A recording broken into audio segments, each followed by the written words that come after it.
이 동영상은 서울대학교 병원의 지원으로 제작되었으며 상업적 목적이 전혀 없습니다.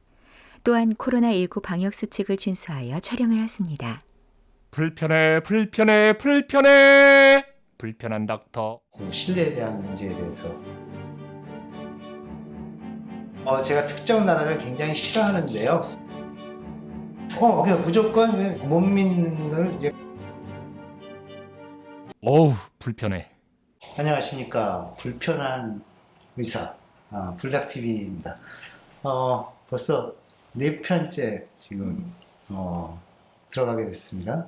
그래서 다시 한번 감사드리고, 이 4편째쯤 되니까 이제 제가 한 말씀 해야죠. 좋아요, 구독하시면 더 좋겠습니다. 신뢰라는 주제를 얘기할 건데요. 이 신뢰라는 거가 중요하고, 신뢰의 달인 반복 김병만 선생님 모셨습니다. 신뢰에 대한 문제에 대해서 왜 의사와 환자 사이의 신뢰가 중요하다는 거가 너무나 뻔한 얘기인데 그걸 왜 제가 또 다시 말씀드리는지 한번 해보겠습니다. 불편한 닥터. 옛날에 네. 아팠던 기억을 미안하지만 좀 해서 몇 개 병원을 다녀보셨죠? 네. 그때 2군데 정도, 그 다음에 네. 3군데째도 그 권유를 받았으나 제가 그러니까 하여튼 서울대병원으로 여기까지 오는데 세 번째가 세 번째 왔고 세 번째 서울대병원으로. 안에서도 또 선생님이 바뀌었죠? 네, 바뀌었죠. 그 얘기 아주 딱 일목요연하게 한번 네. 이 그 주제가 지금 실내니까. 제 5손가락 안에 드는 좋은 병원이었고요. 거기서 이제 치료를 받다가 그 치료제를 맞다가 이제 혈관으로 주사제가 그러니까 샜죠. 주사액 누수 사고가 네, 났죠. 누수 사고가 나서 이제 아이가 이제 또 순에서 붙이질 않으니까 모르고 있었는데, 나중에 이제 발견을 하고 보니 이제 오른발이었는데 엄지 발가락이 파랗게 질려가지고 사고가 났는데, 이제 오신 선생님이 6개월 아기인데 이제 왼쪽 발가락, 엄지 발가락 절단해야 될 수 있다, 이렇게 얘기를 하신 거예요. 그래서 너무 놀랐는데, 애기도 놀랄 것 같아. 이제 그러면은 이게 더 이제 높은 선생님을 뵙고 싶다 그랬더니, 그 다음에 그 다음 여자 선생님 오셔갖고 그럴 가능성이 희박합니다. 그 다음에 오셔갖고 수술하면 잘 될 겁니다 하시는데, 제가 믿을 수가 없어서 이제 교수님을 또 찾아갔었어요. 근데 간략하게 수술하면 좋아져요 하시는데, 거기서 이제 문제는 그때는 인성이고 뭐고 중요한 게 아니라 실력 있는 선생님께 가야겠다. 이게 제대로 된 걸 들어야겠다. 어쨌건 우리의 발가락짜리만 그쵸. 안 되는데 그게 바로 바뀌었거든요. 그러니까 믿을 수가 없더라고요. 그래서 정말 제가 인터넷 서칭도 많이 했거든요. 그래서 어떤 선생님한테 찾아가야 할지 그런 부분을 많이 찾아서, 또 권유받은 또 병원이 있어서 거기도 거쳐서 갔는데, 결국은 이제 서울대병원에 오게 된 거죠.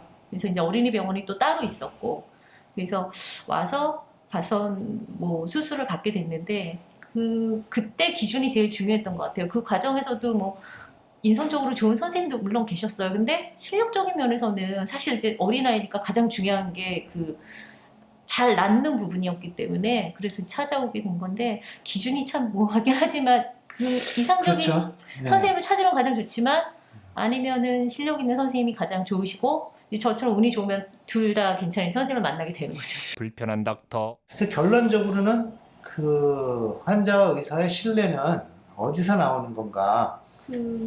그거에 대한 건데 두 가지 다 중요하긴 해요. 그래서 가장 중요하죠. 근데 네. 지나고 오면 실력이 아닐까.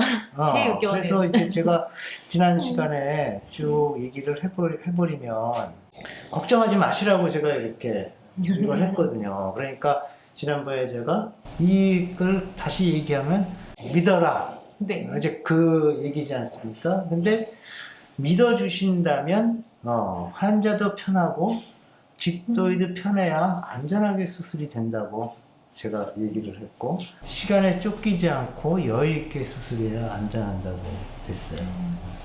그런데 지금 좀 걱정이 굉장히 많아요. 환자가 정말 편할까? 집도인은 정말 편할까? 잘못하면 환자도 불편할지도 모르는 일이 지금 대한민국에서 벌어지고 있거든요. 그게 수술장에다 CCTV를 달겠다. 못 믿는다는 걸 깔고 가는 거죠. 그냥 무조건 못 믿는 걸 이제 깔고 간다고 그러는데, 그 걱정이, 이제 CCTV를 다는 건 좋은데, 의사도 시대에 따라서 굉장히 다른 걸 갖고 있어요. 그런 것처럼 개인차가 굉장히 심하고요. 그 다음에 두 번째로는 감시당하는 것 같아요. 울렁증이라는 게 그쵸. 그런 게 있어요. 그러니까 시대에 따른 차이가 있어요. 그러니까 지금 20대는 태어나기 전부터 태어나자마자 처음 받자마자 뭐 했죠? 셀카 찍었지 이렇게. 그지? 그러니까 자기가 자기 셀카를 이렇게 찍는 거야. 그러니까 카메라에 자기 얼굴이나 이런 게 나오는 게 좋은 사람. 어색하지 않은 네. 그런 세대고, 그 다음에 지금 이제 나이가 어느 정도 들어있는 선생님들은 아무것도 없던 시절에 태어나가지고 이렇게 왔어요. 그리고서 이제 어떤 그 카메라에 대한 인식은 계속 이제 변하지 않습니까? 그러다 보니까 처음에는 24시간 편의점에 CCTV가 종업원이 딴짓할까봐 카메라 앵글이 종업원 쪽으로 간 게 있었거든요. 매장에 손님들이 훔쳐갈까봐. 그랬는데 그 매장에서 이제 종업원을 찍진 않잖아요. 종업원은 손만 나오게 돼 있고 데스크에서 이렇게 안 찍어요. 종업원을 믿어주는 거야. 믿어야 되는 거 아니에요. 믿어야 되는 거죠. 네, 믿어야 되는 거죠. 그리고 손님은 좀 못 믿지만 이제 매장에 이제 매장 그 진열대 쪽에 그것도 있고. 그런데 CCTV라는 거는 그런 용도도 있지만 좋은 용도도 있거든요. 지금 사시는 동네는 안 밝히겠지만 대한민국에 무지무지게 좋은 데인데 거기에 한 군데 안 좋은 대단지 아파트 단지가 하나 있죠.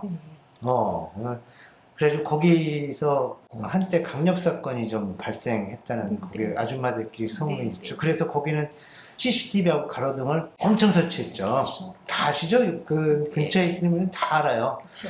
그럴 때 CCTV는 바로 내 딸, 내 자식들을 지켜주는 CCTV거든요. 그러니까 CCTV의 의미는 경우에 따라서 굉장히 달라질 수가 있어요. 환자 중에도 내가 아무리 공개하지 않는다 그러지만 내가 찍힐 수 있다는 거하고, 의사 중에도 나를 지켜주는 CCTV가 아니고 나를 감시하는 CCTV다 그렇게 느껴지게 되면 불편한 닥터. 환자분들이나 일부 환자분이 생각하시기에는 환자가 보호받고 있는 CCTV를 설치하실지 모르지만 그게 하는 사람 입장에서 감시가 되면 그 다음부터는 어떻게 되나요? 그래서 근데 카메라가 있으면 저는 그런 효과가 있는 것 같아요. 내가 지금 옆에서 누가 계속 얘기하고 있는. 그러니까 그렇게 의사 선생님 중에도 그 선생님처럼 특이한 게 있고 이렇게 CCTV나 그런 데 봐도 거울 한번 딱 보시고 뭐 그런 취미가 있으신 선생님이나 그런 거에 대해서 전혀 거부감이 없으신 분들은 그래 나 수술하는 거 한번 보면 좋지 뭐. 하지만 그런 거 뭐하러 하냐는 선생님도 있거든요. 그렇기 때문에 의사의 뭐 권리가 어쩌고 저쩌고를 다 떠나서 우리가 제일 중요한 건 환자의 안전이거든요. 그러니까 이게 일률적으로 정의할 수가 없기 때문에 환자분도 불편하시고, 또 예를 들면 수술 받는데 의사가 나 사실 환자분이 CCTV 동의 안 해줬으면 좋겠는데 그러면 어떡하실 거야? 처음엔 뭐 그게 신뢰의 문제야. 신뢰의 문제. 그러니까 일단 동의 안 하는 걸로. 이 사람이 뭔가 딴짓을 하려고 하자 할 거나 그런 또 의심을 하실 수가 있고. 근데 일단 선생님을 근데 신뢰하면 그 문제가 안 될 신뢰를 것 하면 같아요. 필요 없는 그래서 제가 환자분이 시청자분들이 말씀드린 거는 뭐 이거를 굉장히 추진하는 어떤 정치는 비방하고자 하는 것도 절대 아니고, 또 이거를 무조건 반대만 하는 의사단체를 제가 옹호자 하는 건 아닌데 이런 불편한 점이 있다. 그래서 이거 신중하게 생각을 해야 되고, 아마도 이제는 그 셀카 찍고 뭐 핸드폰으로 동영상 찍고 뭐 이런 거가 이제 만연해 있지 않습니까? 이제 그런 거가 만연해 있는 때 되면 문화가 바뀌고 그렇게 되는데, 의사들의 연령층 그리고 이제 지금의 전공의 선생님들은 젊지만 적어도 대개 지금 환자들이 박사님 하는 연령층에 있는 선생님 중에는 불편할 사람이 많을 수도 있어서 이거는 문화의 흐름에 따른 문제지 누구를 감시하고 그러는 거에 문제는 아닌 것 같아요. CCTV 용도가 여러 개 있기 때문에. 그래서 이 기회를 들어서 CCTV 문제는 인터넷에서 굉장히 떠들었던 문제이기 때문에 나도 우리 현자 어머니를 방패 삼아서 요 얘기는 꼭 하고 넘어가는 있었으면 좋겠습니다. 이제 또 댓글에 가재가 개가 가재편이고 저는 그렇지 않은데. 이렇게 할 것 같은데 불편한 닥터 저 TV의 문제 그 CCTV의 문제점이 또 있는데 거기 의사만 있는 건 아니거든요. 그렇죠. 환자도 나오잖아요. 아니요, 아니요, 이러시면 안 되는 게 아니, 근데- 더 중요한 사람이 있어요. 대통령이 요즘에 우리 대통령이 제일 사랑하는 사람이 있어요. 간호사. 간호사. 그렇죠. 간호사 선생님도 나오죠. 나는 수술방에 내가 수술할 때 쓰라고 나오면 되는데요. 간호사는 출근해서 대부분의 시간을 이 24시간을 수술방에서 수술방에 계신데 간호사들은 스트레스 받으시겠네. 그래 의사놈이 간호사 핑계 댄다 그러지만 나는 똑같이 생각하는 거 똑같은 같은 의료인이고 똑같이 그러는데 나는 그래도 수술할 때만 제가 일주일에 이틀 반을 수술하는데 이틀 반만 있어야 되는데 수술장 간호사는 월요일부터 끝까지 계속 있는데 수술장에 이제 내가 만약에 CCTV가 달려 있으면 이렇게 있으면 어떻게 할 거냐면 사각지대만 쳐다다닐 그러니까 것 같아요. 사각으로 쉬려면 사각에 쉬려면 사각이 받아줄 것 같아요. 왜냐하면 너무 힘들 수도 있는데 네. 이게 찍히니까 네. 조직에 가서 좀 쉬다가 오고 네. 그러니까 결국 다 비출 순 없잖아요. 저도 결국은 그런 것 같아요. 이 문제는 아까 말씀드린 대로 여러분들이 만약에 아까 얘기한 대로 좀 심하게 얘기하면 감시 카메라를 달아야 되겠는데 우리 선생님 수술 실력은 좋다니까 우리 애 수술은 맡기는데 감시 카메라는 달 거야. 그러면 감시 카메라 달려있는 병원에 가셔서 수술하셔야 되지. 그래서 지금 법이 어떻게 될지 모르겠어요. 이제 인류적으로 모든 수술장이나 이런 데는 그걸 해야 된다고 법이 어떻게 될지 모르지만 그냥 이 말 한마디. 저는 학생 강의 끝날 때 꼭 이 얘기합니다. 내가 여러분 사랑합니다 라는 거 잊지 말아주신 것처럼 불편합니다. 그 얘기만 하고 에피소드 4 추가할 게 생겼습니다. 제가 중요한 거 있는데 깜빡했습니다. 마지막 문제는 모든 CCTV 자료는 현재 보관할 문제가 있는데요. 저는 해킹 문제를 네. 굉장히 그래서 해킹에 대한 거를 보안을 철저하게 해야 되는 것도 굉장히 중요한데 해킹돼서 만약의 경우에 피해자는 의사가 많을까 의사도 피해자일 수도 있는데 근데 환자도 피해자가 피해질 될수 수도 있고 제가 특정 나라를 굉장히 싫어하는데요. 정말 해킹이 무섭습니다. 네. 제가 위에 우리 같은 동포를 얘기하는 건 아니고요. 또 오해하실래?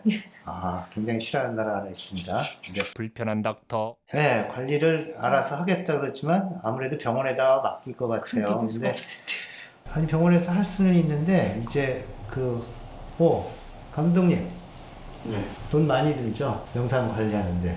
그래서 네, 돈도 참 많이 들 것 같고 네. 그래서 오로지 의사를 감시하는 목적이라면 저는 너무 불편하다.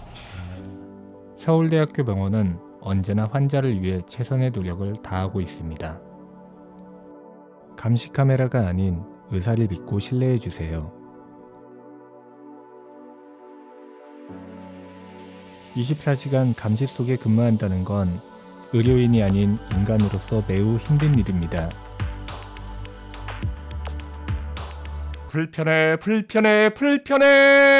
불편한 닥터